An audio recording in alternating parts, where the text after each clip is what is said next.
بسم اللہ الرحمن الرحیم۔ انشاءاللہ آج کی ویڈیو میں ہم والدین کے لیے رحمت کی دعا سیکھیں گے۔ یہ دعا قرآن پاک کی سورت بنی اسرائیل کے اندر موجود ہے، جس میں اللہ تعالیٰ نے اولاد کو حکم دیا ہے کہ وہ اپنے والدین کو اف تک نہ کہے اور ان کے لیے یہ دعا پڑھے۔ دعا سماعت فرمائیں۔ بسم اللہ الرحمن الرحیم۔ رب ارحمہما کما ربیانی صغیرا۔ اس کا ترجمہ ہے، اے میرے رب، میرے ماں باپ پر رحم فرما جیسا کہ انہوں نے مجھے بچپن میں پالا۔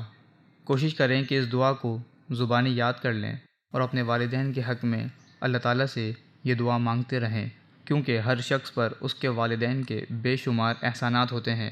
انسان اپنے والدین کے لیے چاہے وہ انتقال فرما گئے ہوں یا حیات ہوں، یہ دعا مانگتے رہے۔